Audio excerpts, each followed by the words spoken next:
Okay, welcome back. Today it's going to be just me. Alex is on PTO, recovering from the strenuous task of teaching the course with all these pesky students who keep asking pesky questions. But regardless, so this week and next week he's going to be on PTO. It's just going to be me. And the week after that, I believe we are conflicting with an all hands, and so obviously the all hands takes priority. So the class will be cancelled for that. I believe I sent out a cancellation sometime last week, which you should all have gotten. And then the week after that, it should be normal, but that's 4 weeks out. Who knows what happens 4 weeks out? Too far into the future to predict anything. So that's where we're going. So for the interns who haven't seen the previous class, let me give a brief introduction. What we're trying to do here is trying to learn how to code by coding, basically. We're taking a few simple problems and trying to work through them in the class by writing code and trying to think deeply about what the code should look like, etc. It's hard to, you should go watch the previous lectures, maybe a couple, that'll give you a good flavor for what this is all about. Okay, so last week what did we do? I believe we implemented pair, and if you remember, this is what it looked like when we were done with it. And we talked about what is a regular type, equality, inequality, less than, greater than, the relationship between them, etc. Right? And we said, okay, this is a heterogeneous container. Right? What we want to do next is, a homogeneous container that is, what we want to do next is we want to get back to what we started the course with, which is arrays, right? Arrays are important. What we want to do is implement an array. So what do I mean by that? We are going to implement a constant sized array, right? And again, as with any other data structure, when you are going to implement something, the first thing you need to know is how is this thing represented in memory? What are we talking about in terms of the real physical underlying thing? So a constant sized array is a region of memory contiguous containing a certain number of things which are all of the same type. Right? And when I say constant size, what I mean is that the entire size is known at compile time. This is not something that is changing. Right? So that's what we're going to do, constant sized array. Right? So size is not a parameter to the constructor. Size is not a parameter, not a runtime parameter. They're not a parameter to the constructor. Yes. So we're going to build an array of 4 items. Yes, something like that. Yes. I mean, we obviously want to write it in such a way that it's not just 4 items, but some k that you put in your source code, which is known at compile time. So it's not a runtime parameter, but it's a number that we don't want to implement like an array of 2 things or 4 things. Why that limitation if you can easily pass the length as a parameter to the constructor? Just start simple. I mean, so basically, if something is fixed at compile time, you can do lots of things with it, like you can put it on the stack. You can put it in your static memory of the program, but if it's dynamic, it has to be heap allocated. So lots of good uses for dynamic arrays, but that's a different kind of thing. We wanted to just start with the simple one, and then we can work up to more complicated things. Right? Okay, so let's start by just copying pair and then modifying it. So what's wrong with just T A bracket K? That is an excellent question. What is wrong with just T bracket A? Why don't you tell us? Think about it. What's wrong with it? Why would you want something else? You can't define methods on it. You can't extend it, basically. You get what the language is. You can't define methods on it, and there are certain limitations. That's right. It doesn't know its size, so you can, if you want to write a method that takes an array of a particular size, you really can't do that. it doesn't quite obey container semantics as far as the STL is concerned, so you might want something that behaves like a regular container. So those are the reasons. There are probably a couple more that I've missed, but also it's just a very good instructive example to learn about how to design instructions. But our goal here is to not to keep the memory to be t times size or k times size of t. No. We are not designing. This is not an abstraction. I'm not talking about an abstraction. I'm talking about something very specific, right? We want to write code to work with a piece of memory. So let's say my type is I don't know, n bytes, and I have m total number of things I want to put in my array. Well, let me keep my variables straight. I'm already using true alignment. Let's say t. Let's say their alignment is 10 bytes. Let's say t, when you pad it to the right alignment, takes n bytes, and you want k of these t's. We have a contiguous array of memory of n into k bytes laid out exactly like this, and we want to write code to handle data in this way, right? So I'm not saying linear or whatever. This is this very specific layout in memory. This is what we want to implement, right? And so this is not a class of data structures. This is one very specific data structure. Okay, so and I mean this is actually an important point. You do need to think about classes of data structures when you're designing an API, right? If you were trying to say, okay, what should the requirements on my API be? You want to think about a class of data structures that might behave in a similar fashion. But when you're designing a specific data structure, you need to be very clear about what is this data structure. And when you have seen multiple specific things, you can try to say, okay, in general, this is something that of the following type or category or whatever, right? All right, so to make things easy, what we're going to do is make a copy of pair. I'm going to call it CPP. All right, because many of the things, you'll see many of the things we needed for pair are actually going to be very similar to what we'll need for array, right? So let us start. We'll call it array. Does someone want to try? Hernan, do you want to try implementing it? Or? There's only one type. There is only one type. Okay, so I get rid of T2, and then what goes inside?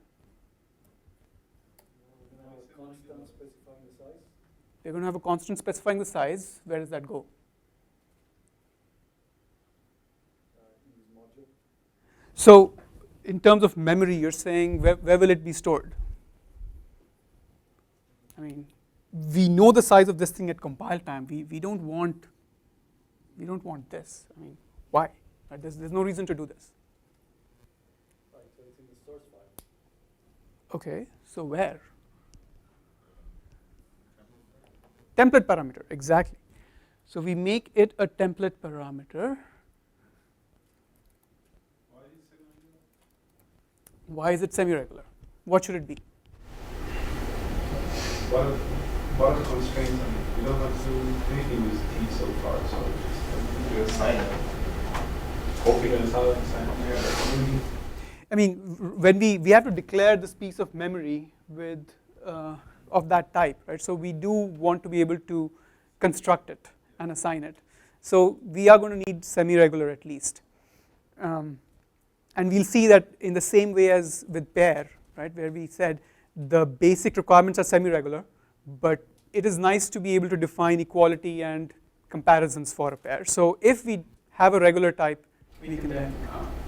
Sorry, I haven't encountered it before, but what do regular and semi-regular refer to? I'm going to give you the short answer. The full answer you can look at the previous lectures. But a semi-regular type is something that can be default constructed, copy constructed, assigned, right?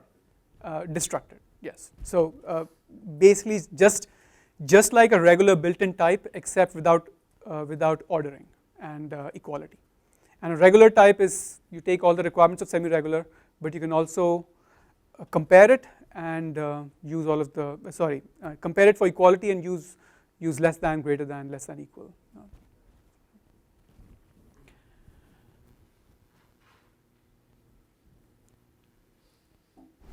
we have one member which is an array. And it's a C array, right? Yes. So An array of T of size K. of size. Should be. Are we done? Well, okay. We clearly are not completely done, but but yeah, is that it? I mean, that's an array. This will have exactly this memory layout. We can access it by writing. Let's see. Suppose how would we use it? Array of int 5 foo. This will compile, except that the spaces are in the wrong spot. To presumably initialize it with a list of 5 ints. It would be nice to have some convenience constructors that would initialize it. True. So in C++11 you would do this by designing by writing a constructor that takes what is it called, initialization list. I'm going to leave that as an exercise for the listener or reader or whatever. How would you access data inside this thing? Use array dereferencing. So right now you'd have to write this. You should be able to say full square bracket 3, right? So you want to override the square brackets? Yes, we want to be able to override square brackets because we want to write not this but this, right? But what's wrong with writing foo.data?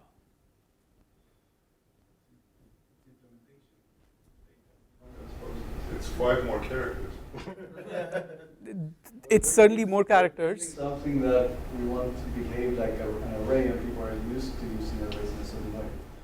That is a very good point. So for example, we want to be able to use it with other algorithms that we write without having to re-implement each algorithm for our specific array, right? You don't want to re-implement your quicksort and your min and your max and your print and your whatever, right? So you want it to behave like other things in the language. You want it to fit in to whatever ecosystem you're in, right? So okay, so we certainly need the square bracket operator. Let's write that. Should the data be constant? Should data be constant? What would it mean for data? I cannot put another pointer to data memory. But data is not a pointer. So I can put a different value from explicitly from outside. There are no pointers here, right? This is not, no, there are no pointers. I'm saying it's like your question, this is not a struct with a pointer in it that points to some amount of memory. This is not what we are talking about, right? That is memory that is part of the type. There is no other pointer. Okay, so can I write like foo.data equals something as a sign? No. How do they copy? Well, it may be syntactically valid, but no, it won't even be syntactically valid because it wouldn't work. So do we want to make it a class and make data private? We may want to do that, yes, because we probably don't want to expose that name either. On the other hand, there isn't really any. So, for instance, when we were defining pair, right, we talked about how do you decide whether something should be private or public, and one guideline we had was if there are if there are preconditions that the class is assuming, which you need to maintain across all your method calls, right? And exposing some member variables will risk that the preconditions will no longer be met, or not preconditions, sorry, invariants, then you want to make them private. In this case, that's really not the, I mean, there are no invariants that the client code is going to destroy by accessing data, but we probably don't want them to write any code using data. So I think it would not be bad to make it private. Yeah. Yes. Do we want to either enforce, ignore, or make optional bounds checking? Yes, that is a good question. So what do you think? Yes. Yes, we should benefit from knowing that side of it. I mean, if you know what you're doing and you want to skip the cost of doing bounds checking every time, you should allow it. I would put it the other way. I would say, if you want to pay for the cost of bounds checking, we should allow it. But by default, there should be no bounds checking. And you can always write a bounds check thing on top of this, and we will write one.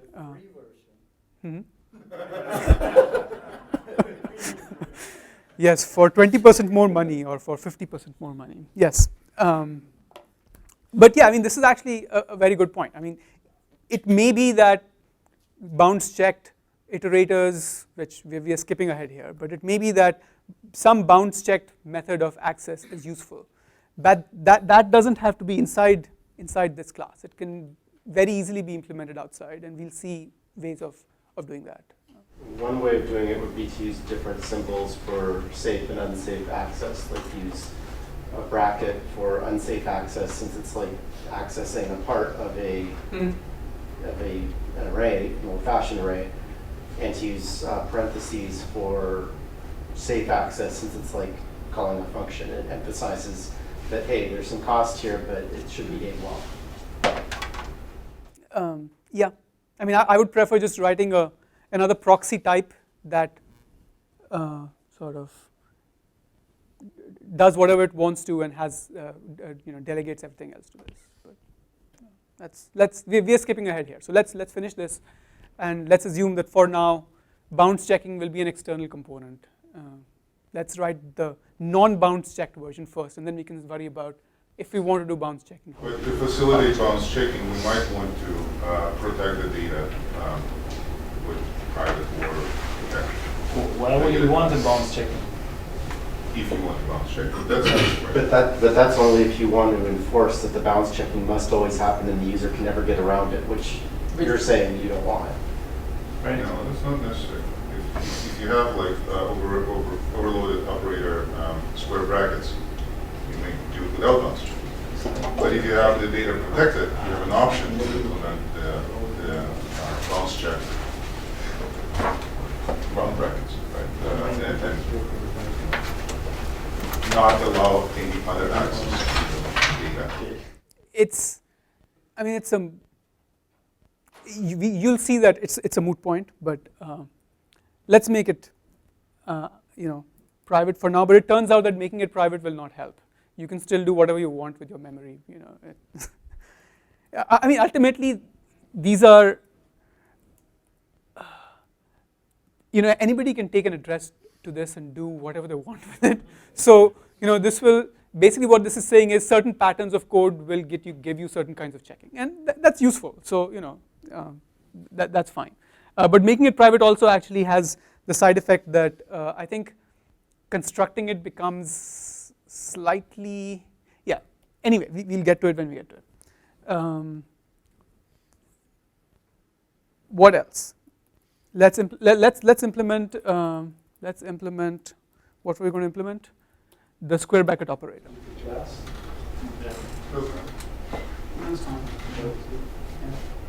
Okay, square bracket operator. How does it work? What does it return? Data. No, it's kind of yes. Does it return a T? Two of them. Yeah. Well, there's one that returns a tref, and there should be one that returns a const tref. Tref, yes. It needs to return a tref. If it returns a T, you will not be able to do this, right? T will be a temporary return value. I mean, it's not going to help you. So it needs to return a reference, and so let's define a bunch of type defs just to help us do all of that. So let's say type def t value type. What else do we need? I'm skipping ahead here a little bit, but size t, size type.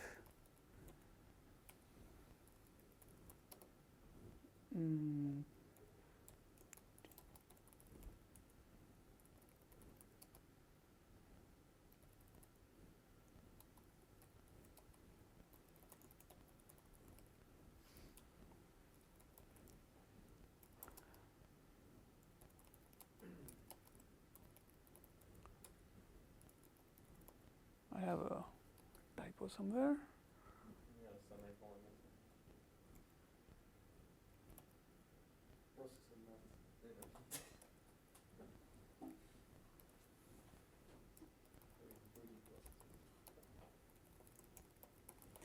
Okay, now let's write this. So you said it's going to return a reference.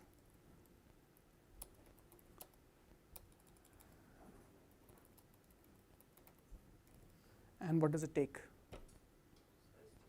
Size t. Size type, yes. What do you benefit by having reference and pointer? You're not supposed to write in T star directly. No, but we have a pointer defined as t star. Why it can't be called reference? Oh, sorry, this is wrong, right? This is wrong. I was thinking about something else. Of course, it's not. It's tref.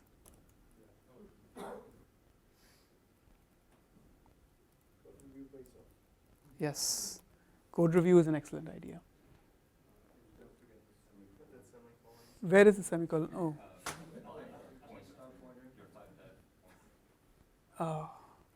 Yeah, maybe I should leave these out for now. All right, so we need reference and const reference operator square bracket. Okay, size type, is size type correct? Is that what it takes?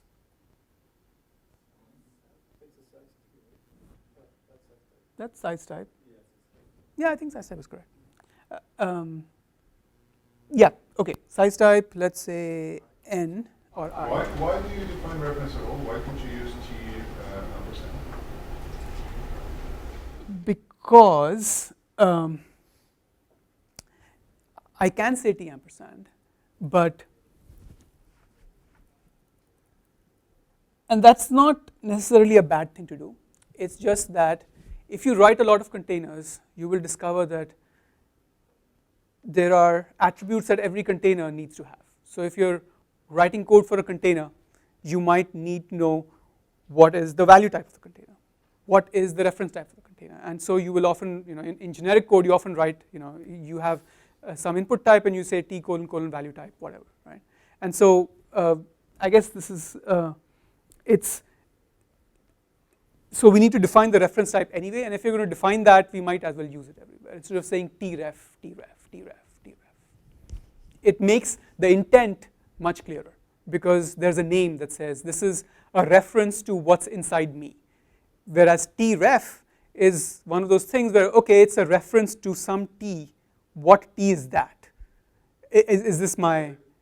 In this case, it's simple and straightforward. It's the same thing as why should you use COUNTIF instead of writing your own loop? Right? We talked about this. This is if there's a name for something, if you use that name, it makes the intent clearer.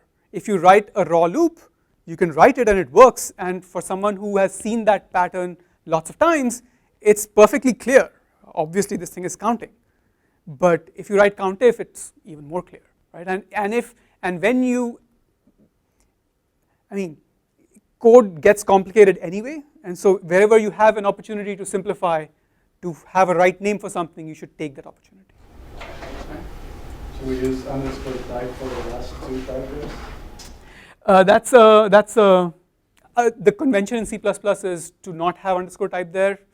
How they ended up here is not something I know, but I'm just following existing convention. Yeah.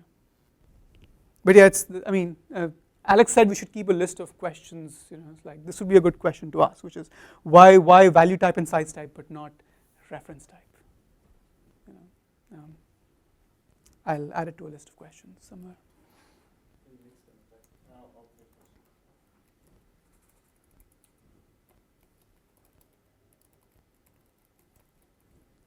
All right.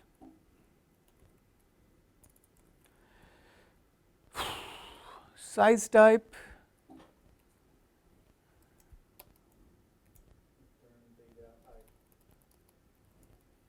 Data I. All right.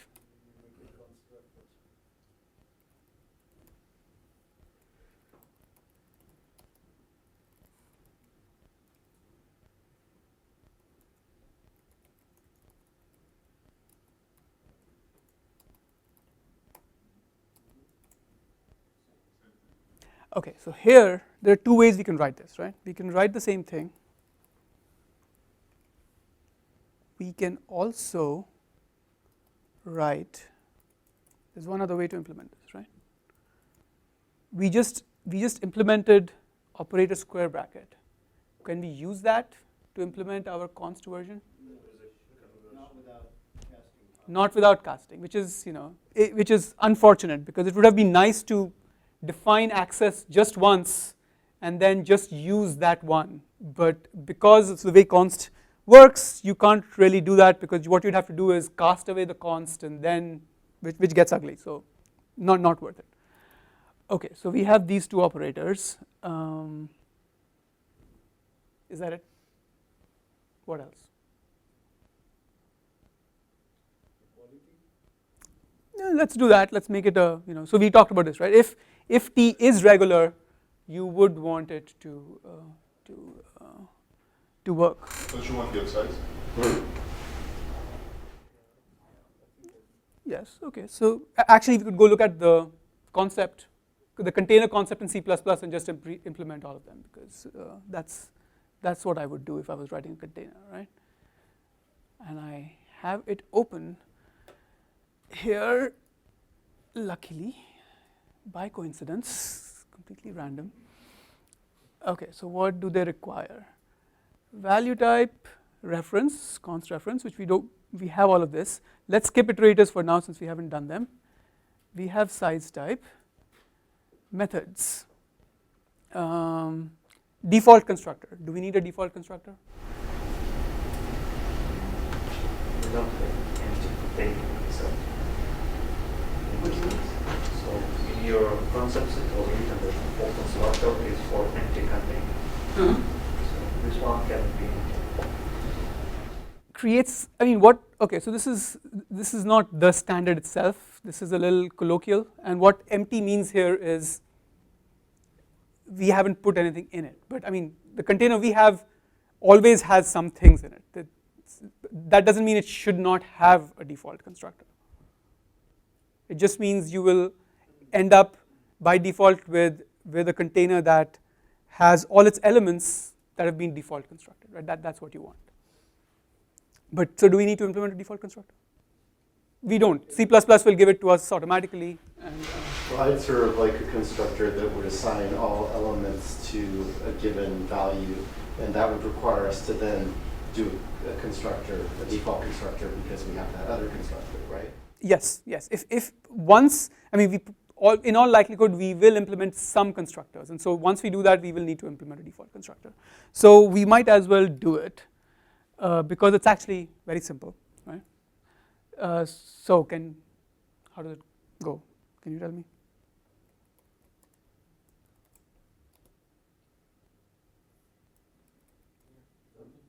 That's it, right? That's a default constructor. Copy constructor. We don't technically need a copy constructor either, because for this data type that we have, just copying is going to work. The synthesized copy constructor is going to give us the right thing. But as long as we are defining all of these things, why not? Right?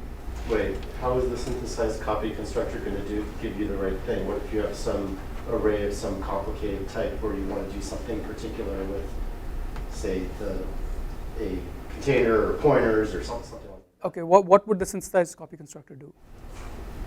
I mean, it would just, Instead of the items Oh. are copyable.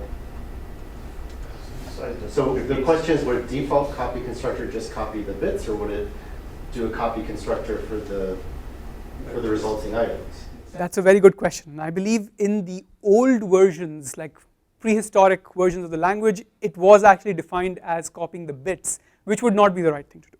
But I believe modern C++ for several, I don't know exactly when this changed, but at the present time, what it will do is it will do an element by element copying using whatever semantics the element itself has defined. And therefore, since we've said T needs to be semi-regular, we don't need to do anything explicit. Okay, so it will work for an array as well. Yes. That is my understanding. Yes.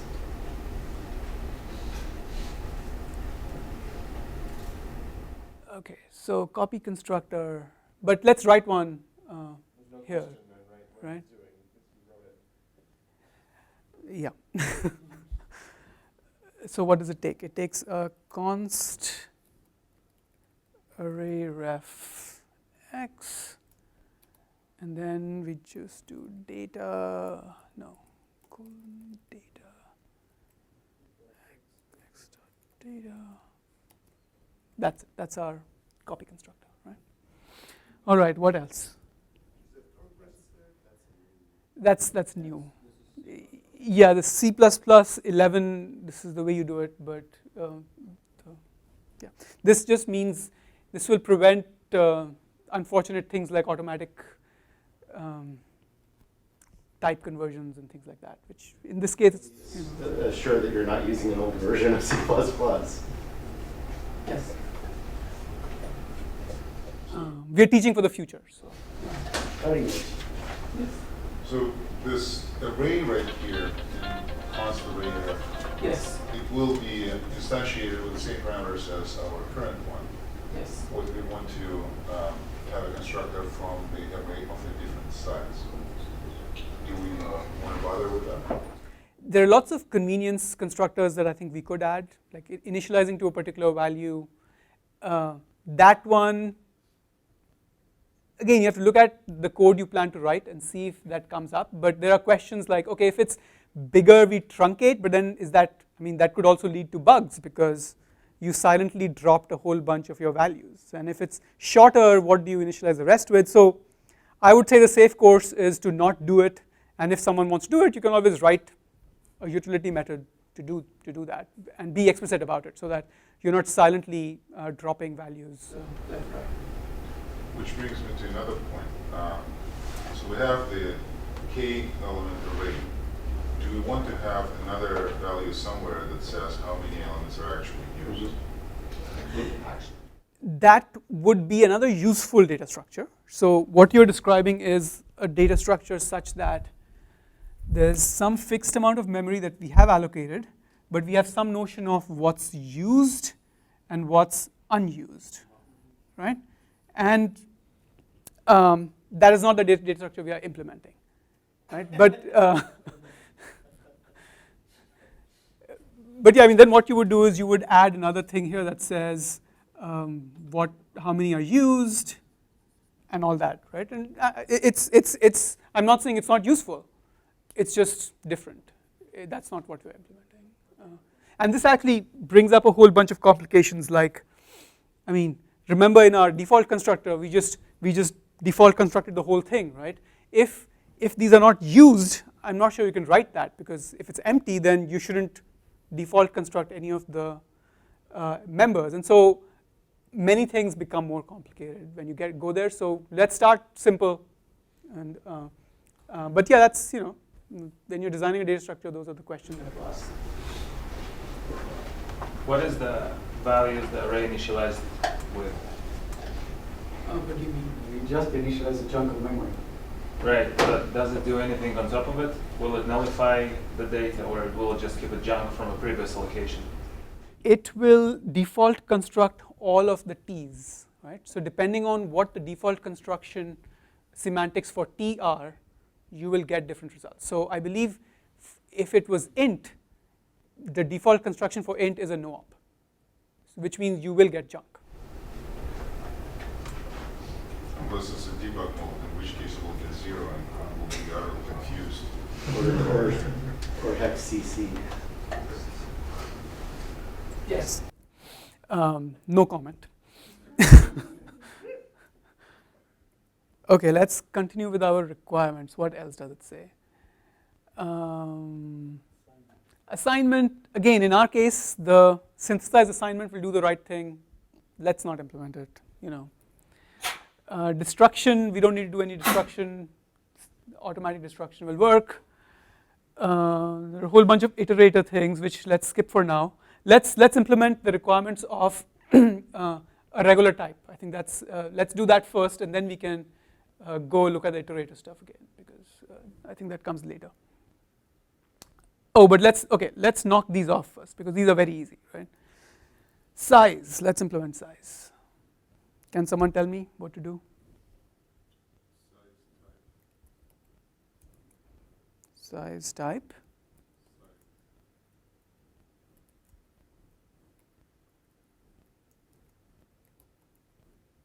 Size. Const. Return k, sounds good. And there's something called max size. How do you do max size?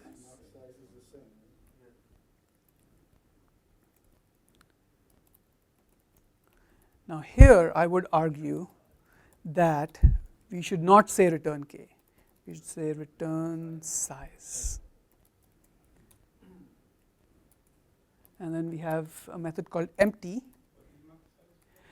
Max size is, here it says, is the size when b is the largest possible container. So in our case, it's fixed size, it doesn't really matter. But if you have a variable length container like a vector, then you typically return something that is like, a vector is limited to the amount of memory you have, so you know that size is what you would return. I believe all existing implementations actually will return maximum virtual memory size, which is not a useful return value for this, because that is not the size of the, I mean, okay, theoretically maybe you can create that thing, but that is not the largest possible useful container. I mean, I think that is not a useful return value for max size. A much more useful return value would be, how much memory do I have? But we live in an imperfect world, so what can we do? So. This is like, this array is not going to have max size, right? It's going to have max size equal to k. Yes. So why are we not returning k? And we're just returning size. Because if, I mean, we don't want to multiply references to its private things. I mean, if there's already a method that gets k, just use that. You know, don't do it again. Right? That's the principle. Return false. Always. Yeah. You could also swap. K could be 0. Return size. Return how many are used? Yeah. No, equals to equals. Well, technically, what we need to write is type, this should be fine.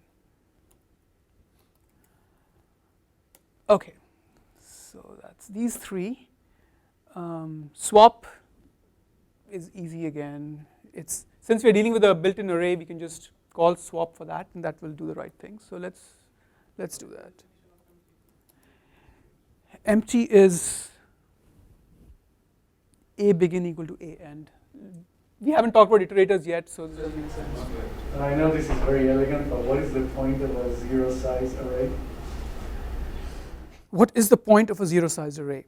I don't know if there is any point.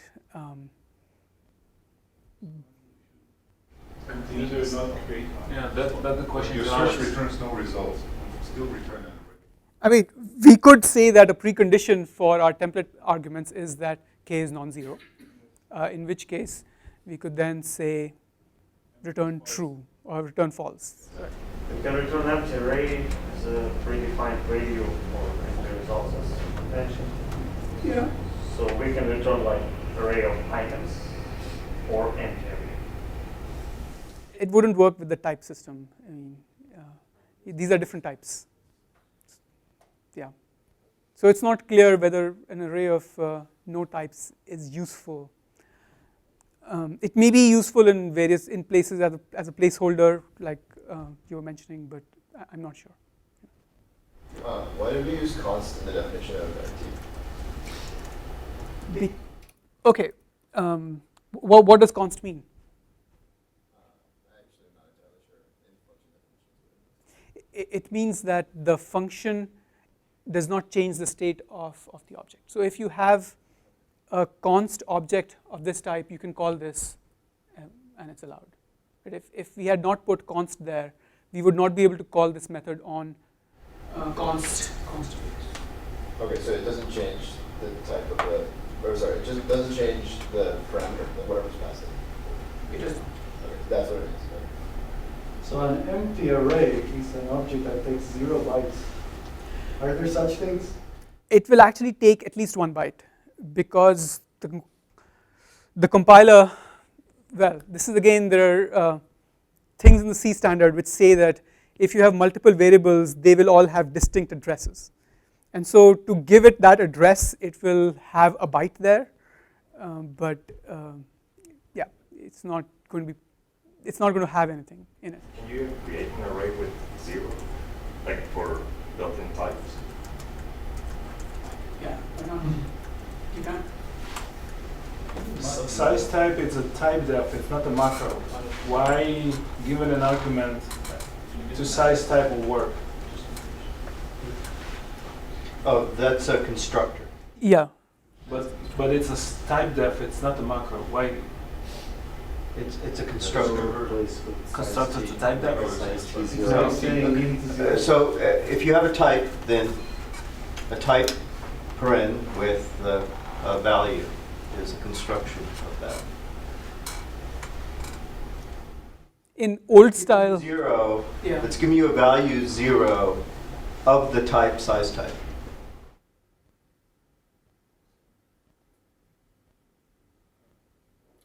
It's like, I mean, it's the same way, the way you can write in code, you can write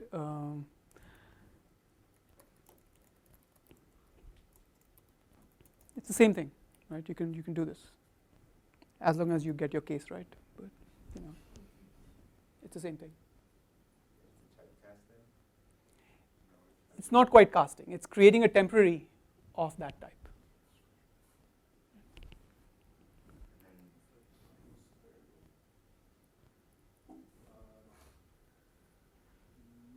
It's a value, it's not a variable. It's not I mean, yeah, it's a R value, right? So we're doing inequality? We were going to do swap, but so let's do swap quickly, and then I think we should eat, and then we can do all of the rest of it. So why don't you tell me how to do swap? Takes another array. Another array. Well, shouldn't it be should be a friend function instead? I believe we don't need it because the the built-in swap will already do the right thing for this. So we don't need to define, I mean, there is a standard swap that will work. So we only need to define the member because that is not going to come about automatically. X.